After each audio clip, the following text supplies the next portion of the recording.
A internet é um antro enorme de conteúdos e informações que seguem sendo guardados até os dias de hoje. Não é à toa que existem sites que nem o archives.org, Wayback Machine, Wikipedia, para tentar preservar tudo que foi publicado até então. Não só da internet, mas documentos antigos, filmes, séries, desenhos, livros, tudo o que você possa imaginar. Algum site pode ter sido alterado ou apagado, mas não importa, a máquina guarda. É o tão falado, a internet nunca esquece. Apesar disso ser realmente verdade, muitas vezes, conteúdos ainda podem ser esquecidos pelo tempo. Existem mídias que nunca foram postadas online, mas as pessoas sabem da existência de alguma maneira e também gostariam de recuperar esses conteúdos, seja envolvendo algo criminoso ou só um desenho de infância, uma cena deletada, uma demo de jogo, qualquer coisa. São as tão conhecidas Lost Medias ou mídias perdidas. Coisas que podem ter se perdido no passado atraem a curiosidade daqueles que querem a ver no futuro. Pessoas dedicam tempo e esforço para correrem atrás do seu objetivo de encontrar todas as Lost Medias, mesmo que descobrir algumas delas seja algo imoral. E conseguiram, muitas e muitas vezes. Só que ainda existem algumas que nunca foram achadas. Esse é um compilado que busca as mídias perdidas, mais misteriosas, estranhas, obscuras e intrigantes em todo o mundo.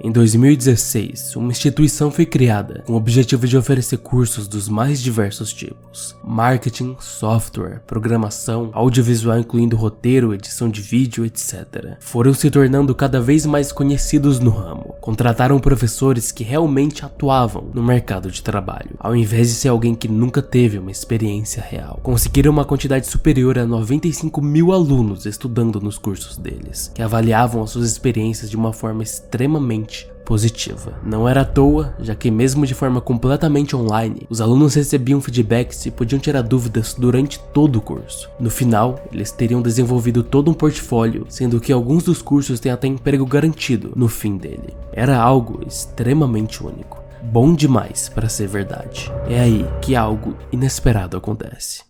Tudo isso é o que a EBAC, que está patrocinando esse vídeo, pode te entregar. Sabe esse estilo de edição junto com o roteiro da introdução do vídeo, fazendo vocês ficarem imersos no tema? Então, na EBAC vocês podem aprender várias técnicas de roteiro e edição nos cursos deles. E como eu falei no início, tem muito curso sobre isso. Tem de Premiere, After Effects, que é o que eu uso, aliás, amo demais. Tem de edição 3D, roteiro, tem de tudo. Muita coisa que você pode se interessar para aumentar o conhecimento sobre algo, construir um portfólio disso para ter mais oportunidade e, enfim, trabalhar na área que você se interessar, ou só fazer por hobby mesmo. A EBAC obviamente tem diversas formas de pagamento, inclusive dá para parcelar com boleto para facilitar a vida. Aproveitem, no site deles direto tá tendo promoção que acabam depois de um tempo, e você pode ainda usar meu cupom para ter R$200 de desconto. É só colocar Rentune EBAC e você vai ter o desconto. Então cliquem no link aqui embaixo na descrição ou no comentário fixado para dar uma olhada nos cursos, ou aponta a câmera no QR Code, que fazendo isso sempre me ajuda demais. Os patrocínios da EBAC sempre ajudam o canal de maneira estratosférica, então deem essa forcinha aí. Muito obrigado.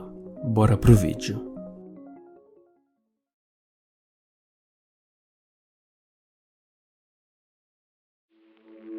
Em 1969, um mangá chamado Doraemon começou a ser serializado no Japão. Era uma obra focada no público infantil, com a simples premissa de um gato robótico do futuro que foi enviado ao passado para uma criança de uns 10 anos, por ninguém mais, ninguém menos que seu bisneto, para ver se desse jeito a vida da sua família poderia melhorar no passado e, consequentemente, alterar o futuro também. A obra ficou bem famosa em algumas partes do mundo, especialmente no Oriente. Pode parecer um desenho bobo, contando aventuras de uma criança e seus amigos com um robô, mas o mangá de Doraemon durou 27 anos, e até os dias de hoje teve 3 adaptações em anime, mais de 40 filmes, se tornou uma marca enorme de sucesso, um símbolo do Japão, até foi indicado como o primeiro embaixador do anime, em 2008, pelo Ministério das Relações Exteriores. É uma obra realmente importante para a cultura do país, e fez a infância de muitas crianças que assistiram pelo mundo. Dito isso, no dia 17 de outubro de 2015, uma peça de teatro de Doraemon foi postada em uma plataforma famosa de vídeos do Japão, a Nico Nico. Era uma peça infantil, muitas crianças assistindo, tudo ok. Se não fosse,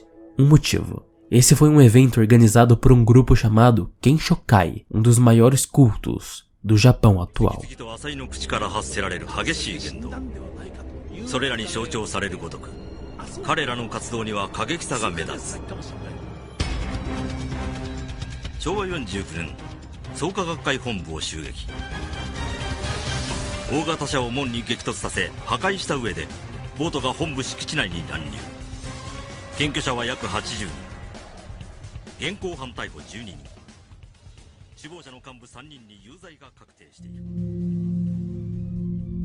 Genshokai é um grupo religioso baseado em uma ramificação do budismo de Nichiren, o Nichiren Shoshu. Existem vários grupos religiosos no Japão que podem ou não serem considerados cultos pela própria população. Genshokai é um desses, com métodos bem parecidos com a maioria dos outros cultos que a gente vê por aí, com um líder carismático que começa a agregar pessoas a pensarem que nem ele, cada vez fazendo as pessoas acreditarem que elas sabem de coisas que os outros não sabem, e apenas aqueles que fazem parte do grupo podem se salvar, que detêm o verdadeiro conhecimento, fechando todos em uma bolha que não pode ser estourada, já que quem tá fora dela tá errado. Relatos na internet não faltam de pessoas sendo coagidas a participarem do Genshokai, sendo até chamado de culto da morte do Monte Fuji, já que usam bastante a imagem do Monte Fuji para representar eles. E há diversos casos criminosos envolvendo os membros fiéis. Alguns desses exemplos são: em 2001, 3 membros foram presos por agredir um homem que se recusava a entrar no culto. Um deles disse que foi apenas uma briga. Já em maio de 2002, um membro também foi preso pela suspeita de agressão, depois de puxar o pulso e roupas de um homem que também se recusava a entrar para Genshokai. Depois, ele admitiu que era culpado. Eles ficam na porta de algumas estações de metrô para ficarem atraindo possíveis novos fiéis para a religião deles, até mentindo levar pessoas para um lugar com comida gratuita, sendo simpáticos, só para chegar lá e ser um evento da Genshokai e tentarem te convencer a entrar pro grupo deles. E digamos que seja bem intimidador, um grupo de pessoas de um culto religioso tentando fazer você se juntar a eles, principalmente com relatos de serem passivos agressivos com pessoas que dizem não. O fundador desse culto foi o Jinbei Azai, e até recentemente o mais influente líder que determinou boa parte dos ideais do culto foi o seu filho, o Shoei Azai. Ele compartilhava com seus mais de 1 milhão de fiéis as suas previsões. Uma delas é que o Japão inteiro se tornaria praticante da religião do Genshokai em uns 10, 20 anos. É o que ele dizia em 2002, pelo menos. Outras previsões que acreditavam, ditas nas palavras do filho do Shoei, o Katsui Azai, eram que: nós pensamos que isso não é apenas sobre o Japão, mas todo o universo. Um enorme poder está vindo, em um tempo próximo. A sociedade está ficando muito confusa ultimamente. Há problemas com a educação, todos os escândalos políticos, e então terá um grande desastre natural, como um terremoto. A China irá nos invadir para tirar vantagens dos nossos problemas. Quando isso acontecer, pessoas sentirão que o que quer que seja que elas acreditavam é inadequado. Esse é o momento que eles virão a nós. Dá pra fazer um vídeo inteiro só sobre eles e outros cultos do Japão no futuro, mas o principal foco aqui é a peça usando os personagens de Doraemon. Na história da peça, os personagens são membros do culto e antagonizam um outro grupo religioso do Japão que algumas pessoas também consideram como culto, o Soka Gakkai. E Doraemon e seus amigos falavam das suas motivações e determinação para evoluir junto com Genshokai, conseguindo, na narrativa, converter ainda mais gente para ser fiéis junto deles. Coisa que, obviamente, não acontece no desenho original, porque a empresa responsável pelos direitos de Doraemon estaria fazendo parceria com algo do tipo. A resposta é simples: não tão. Genshokai usou os personagens de Doraemon sem permissão. A história e essência dos personagens foi alterada para atrair ainda mais gente, nesse caso com foco nas crianças, a serem e permanecerem fiéis. Essa peça foi encenada em agosto de 2002, no acampamento do clube masculino de Genshokai e, como eu tinha falado antes, postada aleatoriamente no Nico Nico em 2015, mas não foi publicada pelo grupo. Na verdade, foi uma gravação vazada, e não parecia ter sido a única vez que eles tinham usado os personagens de Doraemon. Logo no início da apresentação, o narrador pergunta para a audiência se eles assistiram a parte anterior dessa peça em vídeo, que aconteceu 1 ano antes, em 2001, indicando que essa agora que as crianças estavam assistindo era uma continuação de algo. Foi isso que acendeu a curiosidade na mente de alguns japoneses. Um culto que amedronta pessoas, fazendo uma peça usando um desenho famoso para converter crianças, sendo postado aleatoriamente em uma plataforma de vídeos, e ainda faltava mais partes disso. Quantas outras gravações existem disso então? Será que usaram outros animes para isso? E assim as buscas por essa mídia se iniciaram. 6 anos se passam, nenhum sinal de algo relevante para a busca sobre Kendora, o nome como ficou conhecido esse conteúdo, juntando Ken Shokai com Doraemon. Até chegar 5 de novembro de 2021, quando uma outra peça com os personagens de Doraemon foi postada no Nico Nico. A história era a mesma, porém encenada em um outro lugar, em uma outra data, do acampamento do clube feminino de Ken Shokai. Sendo assim, apesar de ser uma gravação nova, não era um conteúdo exatamente novo, e nem o que o pessoal estava esperando. Com uma outra narrativa, outro plot e tudo isso, ainda faltava a primeira parte dessas peças. Só que algo estranho aconteceu 3 dias depois desse vazamento ter sido postado. Os detentores do direito de Doraemon, a editora Shogakukan, deu copyright em todos os vídeos relacionados às peças de Kendora. Talvez a editora não queria algo não oficial deles por aí, não se sabe ao certo ainda. De qualquer modo, as buscas pelo conteúdo perdido ainda continuavam. Ainda tinham esperança do vazamento da primeira parte que faltava. E vazaram. Também postada no Nico Nico, em 16 de junho de 2022, finalmente conseguiram encontrar alguém que tinha a primeira parte da história que o narrador tinha dito para assistir em vídeo. Ela foi encenada em agosto de 2001, no acampamento do clube feminino, e concluía a história de Kendora, que tanto procuravam.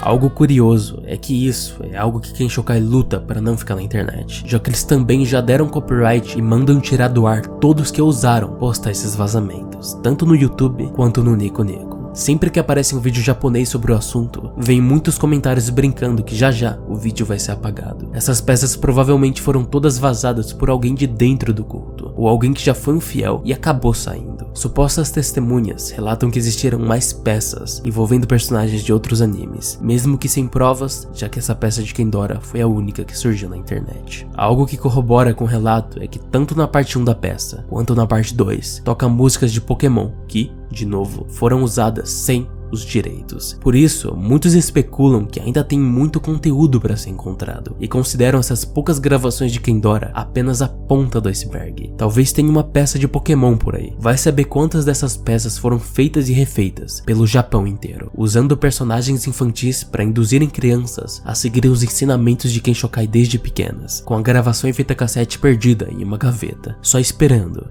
para que seja postada pro mundo.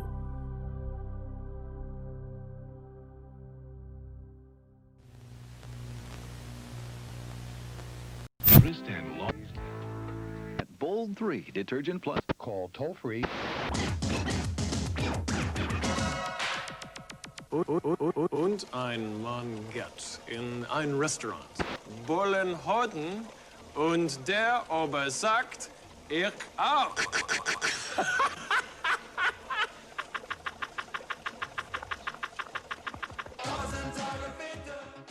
Em abril de 1985, um personagem bem marcante foi criado, Max Headroom. Ele estreou em um filme cyberpunk distópico com a narrativa de um homem que foi assassinado e transformado em uma inteligência artificial para substituir seu eu antigo. Essa versão dele acabou virando um apresentador de TV no filme e, como uma sacada genial dos produtores, na vida real também. Dias após o filme ser lançado, um programa de TV apresentado pelo próprio Max Headroom também começou a ser exibido em um canal de TV britânico. I think it's a sad reflection on our society that whenever a new disease appears, the media automatically spread it around far faster than people ever can. Take the epidemic that's threatening us all today. I'm talking, of course, about ads. Only a few days after the first outbreak of ads in the newspapers, we had to suffer ads in magazines, ads on the radio, and of course, the quickest way to catch ads today is simply to turn on your TV. Within seconds, your home will be infected by TV ads. And just look what you've got to suffer. O Max no programa falava das notícias da semana, de videoclipes, entrevistava convidados, tudo isso enquanto parodiava apresentadores da época, como se fosse uma IA tentando imitar humanos enquanto invadia um programa de televisão. Se tornou um personagem bem famoso, era realmente algo único e criativo de se ver. Depois do programa ter acabado, se tornou uma série e até foi garoto propaganda de uma versão da Coca-Cola, a New Coke. The New Coke Pop Quiz. Cocologist dismissed. All others pay attention. When Coke did take on Pepsi in nationwide tests, more people chose Coke over Pepsi. Prove it to yourself. You'll see why more people are choosing the taste of Coke. Catch the wave. Coke. É então que no dia 22 de novembro de 1987, um evento extremamente marcante aconteceu na história da televisão. Um homem, fantasiado de Max Headroom, invadiu o sinal de 2 estações de TV da cidade de Chicago em um curtíssimo período de tempo. Esse caso ficou extremamente famoso, talvez até mais famoso que o próprio personagem original. Já foi falado nas mais diversas ocasiões e apresentado para milhões de pessoas como o maior caso de invasão de TV já registrado, ou pelo menos o mais famoso deles. Muita gente já conhece a história, mas resumindo, antigamente as estações de televisão usavam sinais analógicos para enviar suas transmissões ao público. E, apesar de difícil, era possível alguém ter um equipamento ainda mais forte que esse sinal, e principalmente um conhecimento técnico suficiente para conseguirem fazer uma invasão. E foi exatamente isso que aconteceu. A primeira das invasões foi durante o segmento de esportes do jornal da WGN, às 9h14 da noite. Then the defense, which hadn't put up a sack in 12 quarters, finally did. A tela fica preta do nada por uns 9 segundos e a invasão começa. Só que não tem áudio nenhum vindo da transmissão roubada, apenas uma estática, mesmo que o homem mascarado pareça estar se mexendo no ritmo de algo.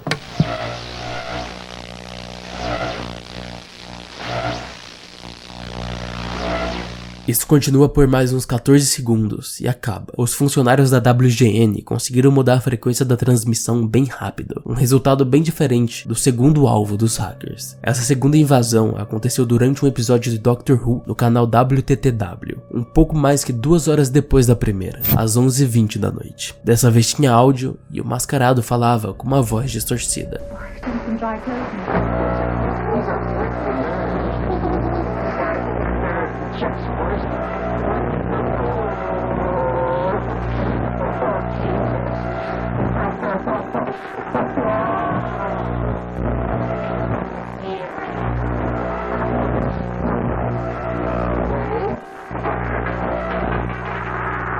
Várias mensagens, ironias e referências foram passadas ao longo de 1 minuto e meio de transmissão. O mascarado chama um jornalista da WGN, o canal que foi invadido antes, de liberal fudido. Segurou uma lata de Pepsi enquanto falava o slogan de uma campanha de marketing da Coca-Cola que o Max original fazia de propaganda. Levantou o dedo do meio em que estava um aparentemente dildo, entre várias outras coisas, para no final ter um corte bruto em que mostrava ele com a calça baixada e uma pessoa vestida de empregada francesa batia nele com um mata-moscas. Essa transmissão ficou por todo o tempo que precisavam, para logo depois voltar o episódio de Doctor Who. Já que era tarde, não tinha nenhum funcionário que poderia tentar parar com a invasão enquanto ela passava.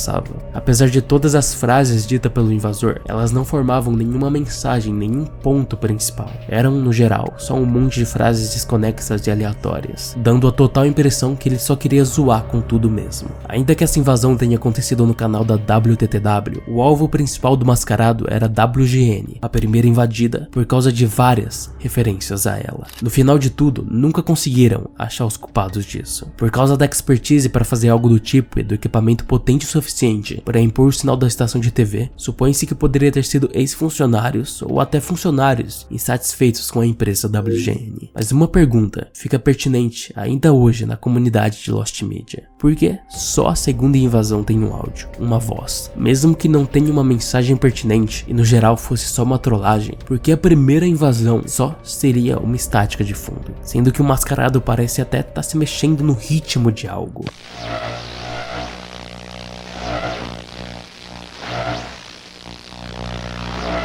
Teorizam que nessa primeira invasão eles não conseguiram mandar o áudio da gravação da maneira correta, falhando em tomar a frequência de áudio da transmissão. Eles poderiam ter decidido mandar novamente a mesma gravação em outro canal para ter outra oportunidade, dessa vez mais fácil. E o alvo acabou sendo a WTTW. Mas a segunda transmissão e a primeira já foi confirmado que não são iguais. Uma gravação é diferente da outra, e é isso que pode estar perdido até hoje. Pode ser só um engano e a primeira gravação realmente era para ter saído daquele jeito. Ou pode não ser, já que ter feito essa invasão era extremamente arriscado. Eles realmente perderiam a chance de passar uma outra mensagem nisso? Os únicos que poderiam confirmar, felizmente para eles, nunca foram pegos. Apesar de ter alguns outros acontecimentos de invasão de sinal de TV ao longo dos anos, antes e depois desse caso, o incidente Max Headroom foi o mais famoso por causa da sua peculiaridade, zoeiras, estranheza e, acima de tudo, o uso genial do personagem Max Headroom, misturando o engraçado, assustador e curioso tudo ao mesmo tempo. Mesmo com a popularidade, é possível que nunca teremos o conteúdo completo da primeira invasão por um pequeno erro bobo, se é que realmente existe. A fita, com o possível áudio original, seria surreal de ter em mãos. Quem sabe um dia veremos o conteúdo completo dessa mídia e descobrir quem foi os gênios culpados por trás dessa invasão.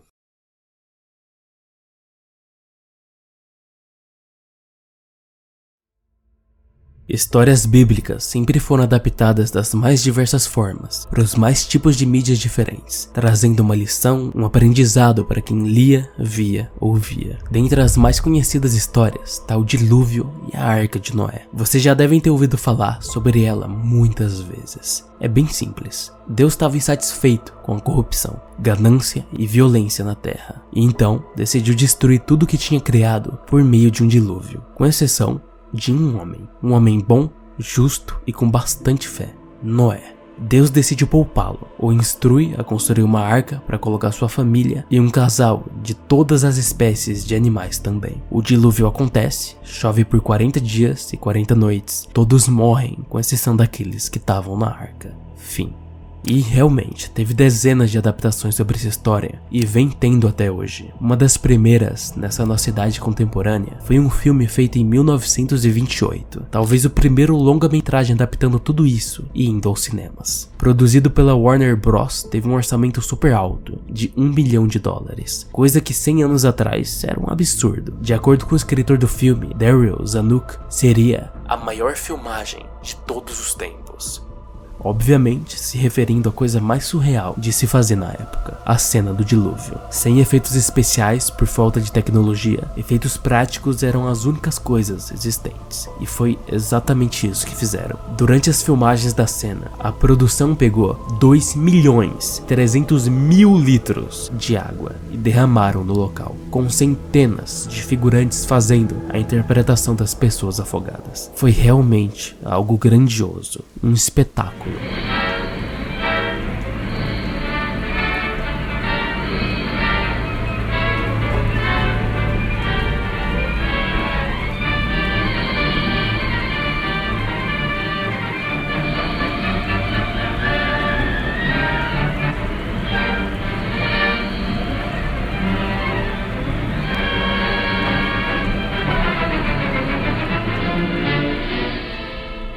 Só que, parando para pensar um pouco na cena, como eles estariam criando uma ilusão das pessoas se afogando e sendo arrastadas pela água, por essa quantidade enorme de água, de forma segura, sem realmente machucar as pessoas, ao mesmo tempo que faziam parecer algo real no filme.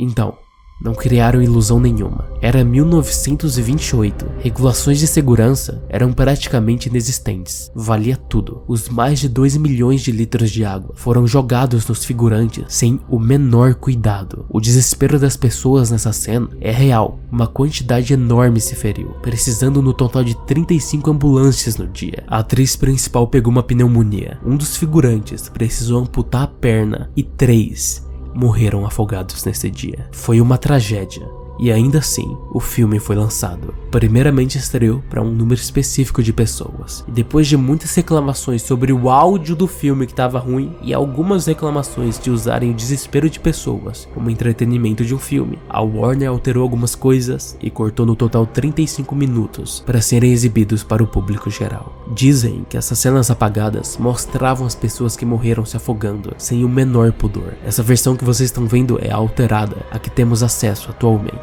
Já que a versão original foi mostrada apenas uma vez a um público exclusivo, se tornou um desastre que ficou perdido, talvez, para sempre.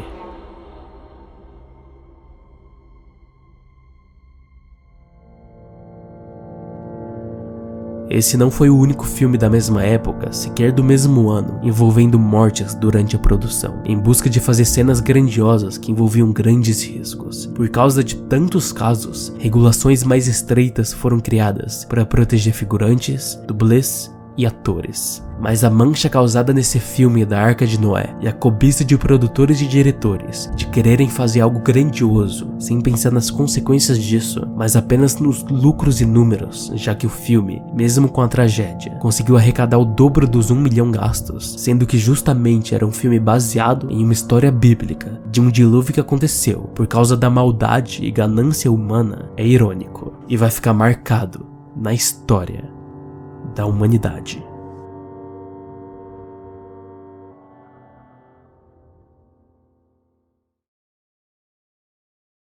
Espero que tenham gostado. Só queria avisar que essa Lost Media é sobre quem Dora. Eu vi um canal gringo, o Virtual Carbon. Ele faz uns vídeos muito bons, aliás, recomendo. Acho que já estão cansados de eu sempre pedir desculpas pela falta de vídeo, mas tipo, foi mal. É complicado, mas agora eu volto. Eu prometo, eu acho. Inclusive, além desse vídeo, já tem outro que tá pronto e postado para os apoiadores. Só não postei no canal ainda justamente para ter vídeo sobrando e não ficar 3 meses sem ter nada no canal de novo. Quem quiser apoiar com qualquer valor pelo Apoia-se ajuda muito. 3 reaisinhos que seja já faz meu dia, que no caso eu das contas pra pagar mesmo. E tem várias recompensas por lá, tem até podcast de histórias do Reddit. Outra forma de me ajudar também, se você não quiser usar o Apoia-se, é comprando algo pelo meu link de afiliado da Amazon, que agora eu tenho. Vou deixar na descrição porque eu ganho uma porcentagem mínima com isso. Vou até deixar o link com o último livro que eu li sobre o mundo de Sofia, o Hamlet, um amigo meu recomendou, e agora eu recomendo pra vocês também, que é um tema que eu tô curtindo muito atualmente, que é sobre filosofia, e esse livro conta toda a história da filosofia. Mas qualquer coisa que vocês comprem com esse link ainda me ajuda e eu ganho uma minimazinha porcentagem ali. Obrigado por tudo, valeu Gabriel Negreiros e Mako pelo apoio na categoria detetive, vocês ajudam demais, é isso, até a próxima, tchau.